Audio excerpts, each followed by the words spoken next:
You know? So that's why we call this generation a runaway generation. But when they go, say, my home. Your home is always open. Your dad, your mom are always there to see. Okay? So make your home a city of refuge. A city of refuge. Where they can come back.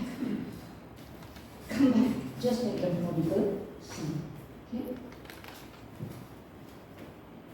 Parents, be a role model in your journey of faith. Parents, be role models.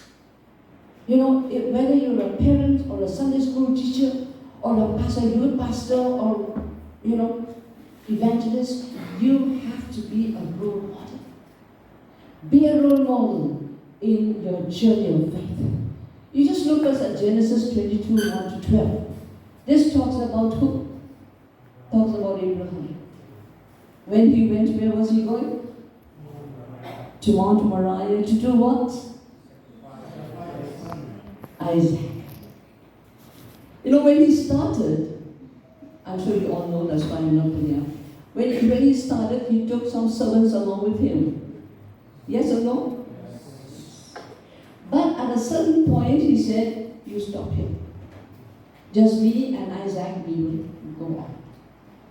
Why do you think, I'm asking you this question again, why do you think Abraham wanted to walk only with his son? I wanted to say something about that. Why do you think Abraham? Maybe naturally women are weak emotionally. It's knowledge to speak out and cry or something like that. Or maybe a woman is weak in emotional. If she know that she could have cried out or something like that, so Abraham did not took his wife. Okay, he didn't take his wife. Okay, alright. Yes, in that way I think we women, we are very, I won't say emotional, but you know, it's difficult to sacrifice a son whom she's been waiting for so long, isn't it? But my question is, why? Why did he ask the servants to stay back and just to walk with Isaac? Maybe he wanted to have a personal talk with Isaac and a personal relationship with him at that moment, because he knew that he will be doing the sacrificial things for Isaac as well. Great. Yes, he wanted to have time with his son Isaac before this great thing that he has to do, sacrifice his son. You know?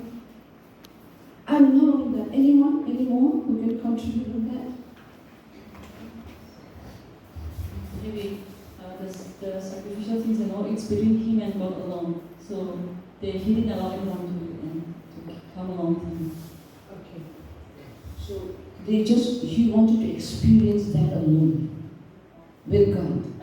Okay, thank you. That's a new point to my lecture. Thank you. Anyone like to say something more on that?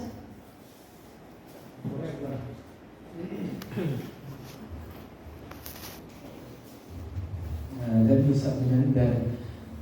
As Christian says that commandment or that permission is given by God to Abraham himself, not to his wife. And then maybe God doesn't allow him to let her know. Let her, his wife knows that the conversation, because as Arina says that women are emotionally, they are not strong, and she may disturb their walk. Okay. Yeah, you have a point there. I don't know if Abraham told his wife or not that he was going to sacrifice his son. Do you think he told her? I don't know. That leaves to us. Okay. Now, I want to tell you this. When he was walking out with his son, Abraham walked very confidently. Because Isaac came up with a question. He said, Dad, Everything is here. The wood is here, the knife is here, everything is here. But where's the lamb? Did he ask that question? Where's the lamb? And very confidently, what did Abraham say? God will. What was Abraham trying to teach his son Isaac? Faith. Faith in God. That faith and prayer can make the impossible possible. See, faith in God can make the impossible. Faith and prayer, okay? Faith and prayer can make the impossible possible. So this is what. Parents, you need to have